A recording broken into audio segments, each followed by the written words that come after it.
મુખ્યમંત્રી ભૂપેન્દ્ર પટેલે નમો સ્વચ્છતા અભિયાન અને અમૃતપાન અભિયાનનો રાજ્યવ્યાપી પ્રારંભ ગાંધીનગરથી કરાવીને સ્વચ્છતાનો સૌનો સહિયારો સંકલ્પ અને જનજનનો સહજ સ્વભાવ બનવાનું આવાહન કર્યું છે।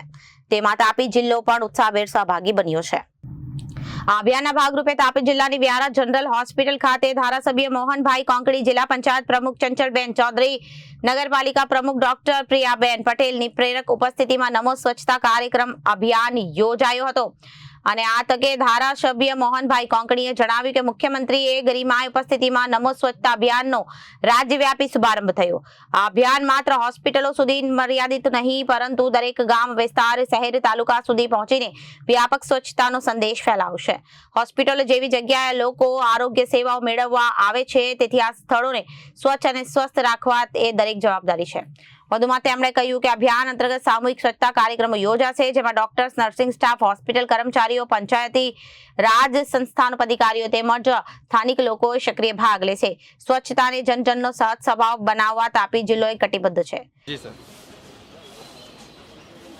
આજે સમગ્ર ગુજરાતમાં નમો સ્વચ્છતા અભિયાન કાર્યક્રમ આરોગ્ય મંદિરોમાં સમગ્ર ગુજરાતના 12,000 આરોગ્ય જે સ્પોર્ટ છે એ સ્પોર્ટ પર સફાઈ અભિયાન એ માન્ય મુખ્યમંત્રી અને ગુજરાત રાજ્યના આરોગ્ય મંત્રી પ્રફુલભાઈ પટેલ અને આજે અમે અહીંયા જનરલ હોસ્પિટલની આખી ટીમ, જિલ્લા આરોગ્ય અધિકારી અને સાથે અમારા જિલ્લા પંચાયતના પ્રમુખ, નગરપાલિકાના પ્રમુખશ્રી અને નગરના આરોગ્ય ચેરમેનશ્રી અને અમારા નગરના કોર્પોરેટરશ્રીઓ તમામ અહીંયા સાથે મળી સ્વચ્છતા અભિયાન એ શરૂઆત મૂળ મંત્ર તમામ લોકોના માનસપટ પર છવાય એના માટે આ એક કાર્યક્રમ કર્યો છે।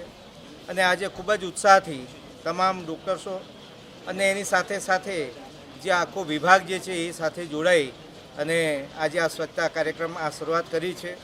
અને અહીંયા આરોગ્ય સ્પોર્ટ જે એ સ્વચ્છ હોય તો તમામ લોકોને પણ ગમશે અને એના લીધે આરોગ્યમાં પણ વધારો થશે। અને આજે હું પોતે માનું છું કે આજે સ્વચ્છતા થકી જ બધું શક્ય છે। ત્યારે ફરી આજે આ કાર્યક્રમમાં તમામનો સહયોગ એ આંખે ઉડીને વળગે એવો છે। ત્યારે ફરી બધાને ખૂબ ખૂબ અભિનંદન, ધન્યવાદ।